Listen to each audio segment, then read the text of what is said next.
Greenland should belong to Canada. Robin, I'm sorry, but Canada is on the acquisition list of Trump as well. If you don't believe in the rule of law at home, you're not going to believe in the rule of law internationally. Greenland is a critical part of that infrastructure.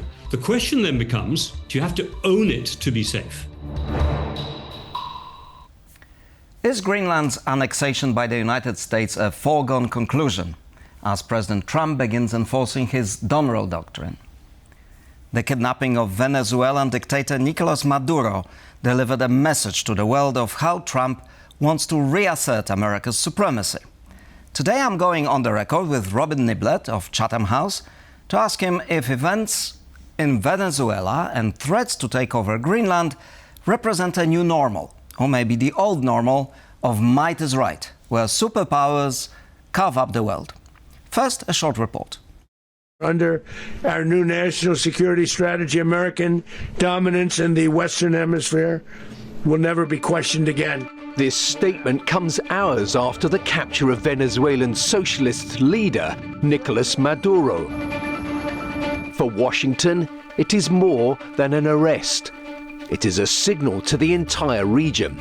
The US is ready to defend its sphere of influence. The Western Hemisphere, a term deeply rooted in US political thinking. From Canada to Patagonia, for the United States, it's not just geography, it's strategy. That thinking dates back to the doctrine of US President James Monroe.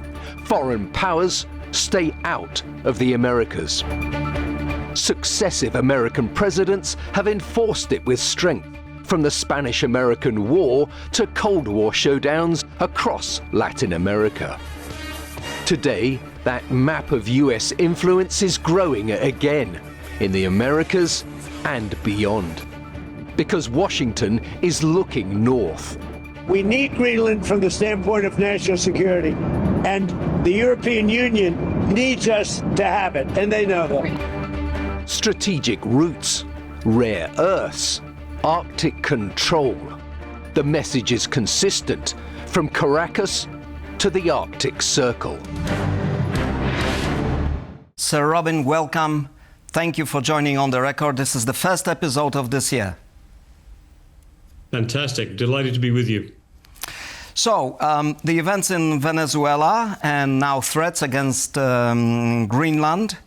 Is America showing the world that it can do the same stuff as Russia and China?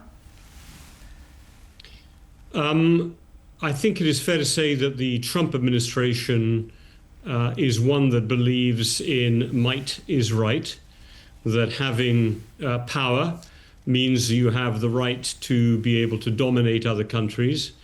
I think the view of President Trump himself is that alliances are sources of leverage, not sources of solidarity. In other words, if you are the most powerful country in an alliance, which the United States is within NATO, then you should get something for it. You should be able to use that to your benefit. And in fact, your allies are the weaker members in that relationship, and they're countries that can be dominated and can be bent to the will of the United States. So in that sense, this is a US administration that is completely different from any we've had since the 1920s or 30s, because in essence, you know, the US was happy being the strongest member of an alliance based on solidarity, and it wasn't, it didn't need to be the leader of an alliance where it sought to dominate and leverage its members for its own advantage. So yes, this is a moment where President Trump wants to show that America can use the power that it has and use it for America first, not for alliances or the Western world or liberal democracy first.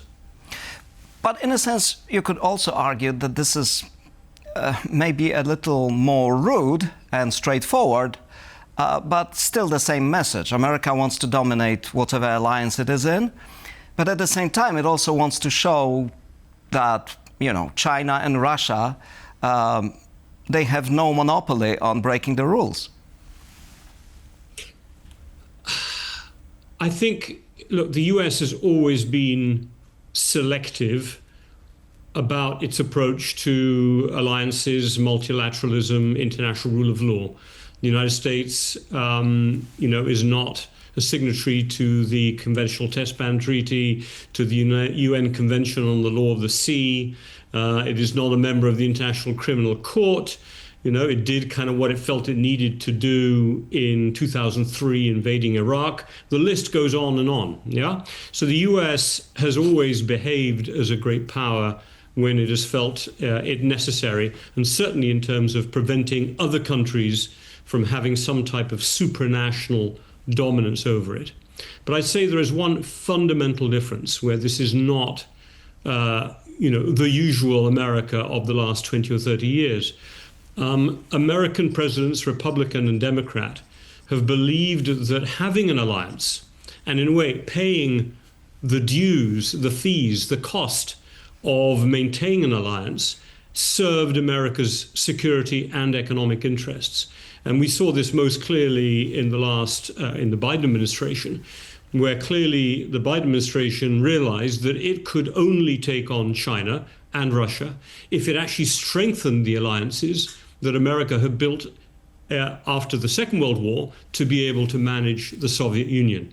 So although America did what it needed to do, and if you look at the Biden administration, the Inflation Reduction Act definitely disadvantaged European economies in favor of America. But the Biden administration, the Obama administration, the George W. Bush administration, Reagan, you could go back, all believed America was stronger by dealing with China or Russia through its investment in a strong alliance, not treating the allies as the weakest of rivals, which is the way America sees Europe. Right. Speaking of the European reactions to the threats against Denmark, Garry Kasparov, the chess master and prominent commentator, he said this week that if you don't have a sphere of influence, you are in a sphere of influence. So he was referring to Europe here, and he's not the only one seeing it that way. Here is Alex Younger, the former head of British intelligence. Fundamentally, we are in this new might is right paradigm, and that if you don't possess hard power, you don't get a vote. And Europe and Britain have been huge beneficiaries of this sort of last 30 years, this rules-based system. But it's just not biting in the say that it was. So my consistent advice would be that we need to focus on the main game, which is building up or rebuilding our relationship with hard power so that we get a vote in these circumstances. I defer to others on legal issues. I can't see obvious benefit in the UK taking a forward position on all of this stuff. I think we need to focus on our capabilities at home. So it seems we all agree might is right is the order of the day.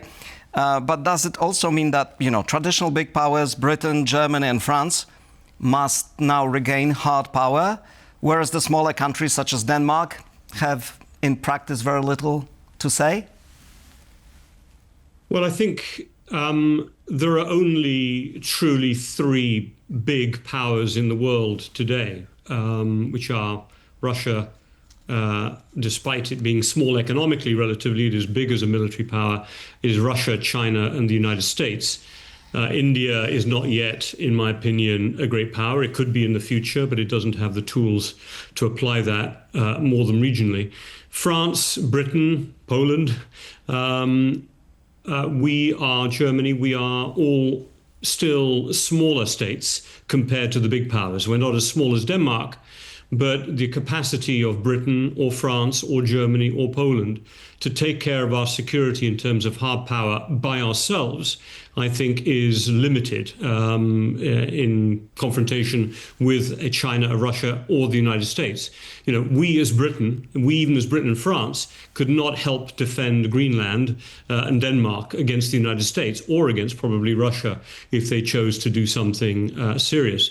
So I agree very much with Alex Younger, that it is a time to reinvest in hard power. It has, this has been known for at least a decade, since 2014 and Russia's early invasions of Ukraine.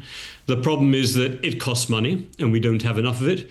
But most importantly, all European states are going to have to band together with the hard power they have in order to have hard power at a hemispheric or international level. And we're not going to be able to do it alone.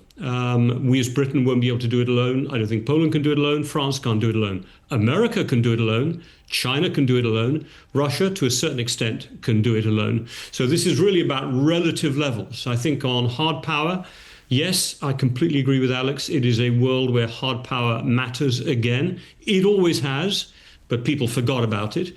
And we're now being given a very rude awakening in Europe. And we're playing catch up.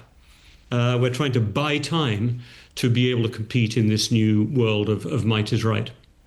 Judging everything that happened over the last few months, do you think that catch-up game is getting Europe there where it should be? I think in terms of declarations, yes. I think Germany is putting real money on the table. It should do, after all. It only was spending roughly 1.5% of its GDP on defense, even a couple of years ago. When Germany gets 2% and above 2% of GDP, that is a significant increase in military spending. It will be a significant increase in equipment, but it will take it 2 to 5 years for that to be deployable, trained, available. Britain, like France, have pledged, but as has been noted by our own Office of Budget Responsibility in the UK, the British government has not yet taken financial steps to invest in its military to get from 2% to 2.5 to 2.6, certainly towards the 3.5% we've promised to Donald Trump. And in France, President Macron has said he's going to, but he is in a battle with the parliament that is blocking that investment. So I see Poland obviously has invested significantly more in its defense. A number of the Baltic countries, even though small spenders, have spent more on their defense. But it worries me that France and Britain, two of Europe's principal military powers, are behind the curve. And that is a concern to me. Last weekend we spoke to Foreign Minister Sikorski, Polish Foreign Minister Radosław Sikorski, and he said people underestimate the impact of this 90 billion loan to Ukraine is going to have on Ukraine's ability to continue the war for the next 2 years, and that therefore this also buys time for Europe to catch up, and basically he says that was a game changer. This is a rare voice because most commentators were rather disappointed with the outcome of the last EU summit. What's your take on this?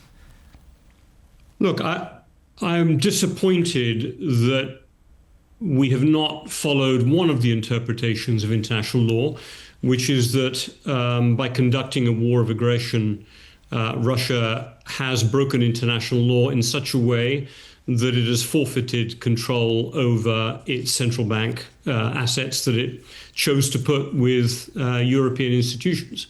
So I think the summit result was seen through the lens of the failure to come to an agreement to be able to use those central bank assets as the basis for a long-term loan to Ukraine.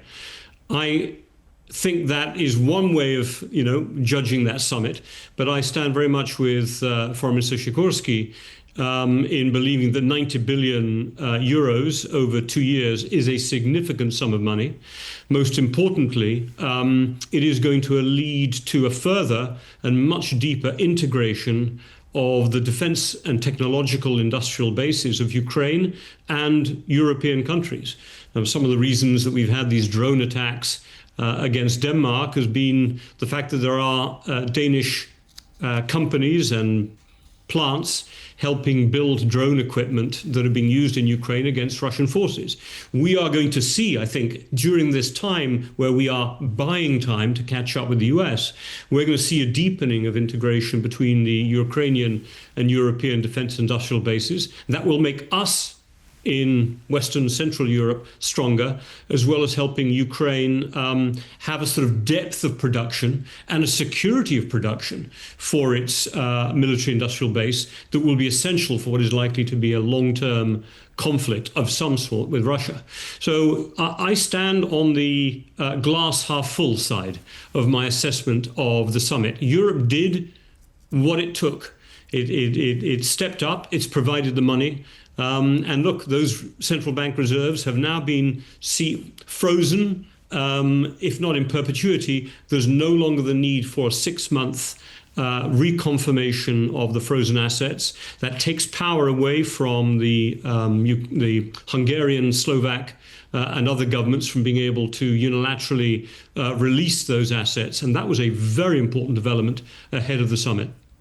So going back to the disruption of the Monroe Doctrine, which is that the US would control the Western Hemisphere and is ready to use military power unilaterally.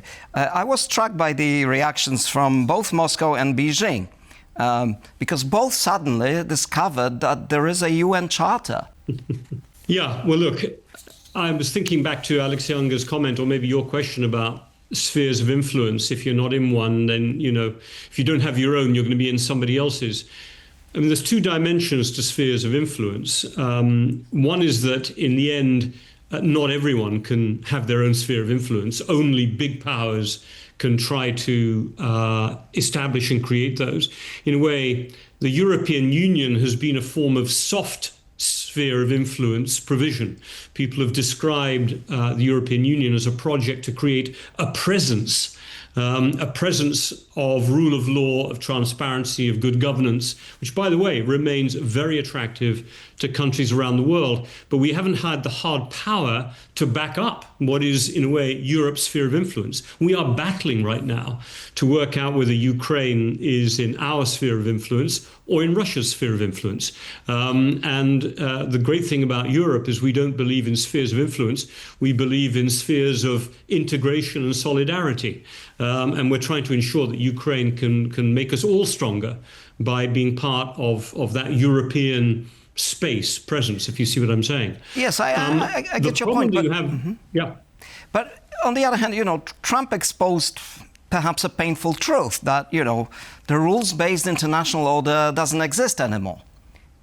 We spoke about might is right and all of that. And he also exposed the hypocrisy of China and Russia, who want to, you know, suddenly defend Venezuela's right to sovereignty, when both actually contributed to the violation of Ukrainian sovereignty. So in a sense, Trump is just exposing something that has become fiction. Well, he's not so much exposing it, he is joining it. You would expect China and Russia to be mealy-mouthed, as we'd say in the UK, to be hypocritical about the international rule of law, because neither of them believe in the rule of law. If you don't believe in the rule of law at home, you're not going to believe in the rule of law internationally. And both Russia and China are practitioners of rule by law. The ruling authoritarian government declares what is law, and the courts follow it. That's not rule of law. So if that is your domestic system, it's going to be one you apply internationally. America, however, has been and still is, I would argue, on balance, a country that is governed by rule of law, but it is now joining potentially Russia and China on applying rule by law. Its claim on Greenland, for example, is going to start to certainly echoing language that is similar to China and Russia. So it's not so much exposing other countries' hypocrisy, it would be joining their hypocrisy. As smaller countries, which we are in Europe, we have a national interest, a realist national interest in competing against great powers, defining what is and what is not international rule of law, or ignoring it altogether. So, look, I don't expect anything else from Russia and China. I do expect something more from the United States. So, you know, it doesn't, I get no schadenfreude, I get no satisfaction from watching China and Russia bleat on about how unfair it is that America has violated Venezuelan sovereignty. It doesn't make me feel better, because it isn't going to make them stop violating Ukrainian sovereignty. It makes me now doubt whether America will stand by Ukrainian sovereignty if it's not going to stand by the sovereignty of other countries. Right, but now talking about Greenland and the rule of law and the international order, you know, in a sense you could argue this, that the geopolitical rivalry between the US and China and Russia on China's side now, so the dragon bear, if you will, is something everyone has recognized for a long time. So, you know, if you look at Greenland, then Trump is making this claim to Greenland, and if you actually look at the map, you may say he has good reasons to be concerned about Greenland. I saw a recent study suggesting that most of the nuclear missiles that Russia could fire on the US would have to fly over Greenland. So, you know, the language and the rhetoric and the disregard for the rule of law is there, but at the same time, if that geopolitical rivalry is serious and has good grounds, then maybe Trump is doing the right thing by wrong means? Again, I think one has to have a very clear view on this. Otherwise, we can get pulled left and right by relativism. Okay. By that assessment, Greenland should belong to Canada. I mean, it is part of the the Western Hemisphere. Well, Greenland is the far north of the Western Hemisphere. Well, Robin, I'm sorry, but Canada is on the acquisition list of Trump as well. So absolutely, no, precisely. So I'm agreeing with your point. So if Trump is going to say we have to have Greenland, then he should say we have to have Canada. Well, he has. He's also said we want to have Canada. The difference is Canada has a fairly large population, whereas, you know, there's only 57,000 people in Greenland. So maybe like any, I'll use the term, bully, you know, you go for the weaker rather than for the stronger. And Canada is relatively stronger, certainly compared to Greenland, and even Venezuela is stronger than Greenland. But the fact of the matter is America already has critical geospatial basing capabilities in Canada, where together they track the missiles that would pass over the Northern Pole and come down potentially to hit the United States. There is, as you know, the Pituffik space base in the northwest corner of Greenland, which is there precisely to track any missiles that might come over and be able to ensure that US missile defense capabilities could protect them. So there is one way of going about it, which is to say Greenland is essential to America's future security in a world where it may be competing with both Russia and China simultaneously, and that Greenland is a critical part of that infrastructure, as it was in the last Cold War against the Soviet Union. The question then becomes, do you need to own it? Do you have to own it to be safe? Historically, America has said, no, we don't need to own it. Well, it'll be part of the not NATO exactly, alliance. not exactly. In recent history. Okay, but in 1916, in 1920, yeah. in 1916, the US purchased Virgin Islands from Denmark Yeah. for similar security reasons, because there were concerns that Absolutely. the Germans will install their fleet there. And they bought it from Denmark. So maybe history repeats itself. They also tried to buy Greenland, if I remember rightly, in 1920 something. I can't remember the exact date, but they definitely sought to buy it, and they were not able to, and they stepped back. And that was a period when they took Guam, Puerto Rico, Hawaii. You know, there was a period of acquisition. But this comes to my next critical point, where I say one has to have, in my opinion, a very clear view of what it is and it is not of the kind of world we're trying to defend. 1945 was a moment where we, certainly in Europe, learnt the lesson that trying to change borders by force is the root of global instability and the root of violence and the root of not living in a peaceful world in which material prosperity and better livelihoods can be created. The decision was taken in 1945 with the creation of the UN Charter to say borders, the fundamental principle of international rule of law since 1945 is borders will not be changed by force. Countries will not be annexed and land will not be annexed by the use of force. You could go back to any part of the world. You know this in Poland better than many other people, and redraw the boundaries. You know, why shouldn't Sudetenland go back to Germany? Why shouldn't some part of the Pyrenees go back to France or to Spain? Why shouldn't parts of southern United States go back to Mexico? I mean, you can draw any border pretty much anywhere in the world. So you're saying such approach threatens opening a can of worms and create instability, which in the end will be detrimental to US interests. Well, it'll be detrimental to almost every country's interest in the world, except potentially the three most powerful countries who can defend a might is right world. Yeah. So I get where Trump is coming from. Don't get me wrong. But we as Europeans do not have the same interests as Donald Trump on this, because a Trumpian approach to might is right can suit a big power like China, potentially Russia, and the United States, but it does not suit smaller countries where you would then end up with competitions between any group of countries saying the bigger one can take a slice of the smaller. Saudi Arabia can take a piece of Yemen. Azerbaijan obviously has eyes on parts of Armenia. You can go around. Venezuela was planning to take parts of Guyana. I can go through the list. The minute you open this can of worms, each big country tries to eat up the smaller countries. That is a recipe for a very unstable, dangerous world that will be a less prosperous, less safe, and less beneficial one. So I think as Europeans, we need to know where we stand on this fundamental question about whether we believe spheres of influence are a good thing or a bad thing. We have learnt the lesson as Europeans on behalf of the rest of the world, practically, through the tragedies of the First and Second World Wars, to say you do not go back to changing borders by force or by bullying. And that's what we're fighting over in Ukraine, for God's sake, and we should be fighting over it in Greenland as well. Sir Robin? I get where Trump's coming from. Trump's angle would be, so hold on, you want us to help defend Greenland, but how much are you spending on defending Greenland versus what we'd be spending on defending Greenland? And that's Trump's way of thinking. If I'm going to defend Greenland, I want access to its mineral resources.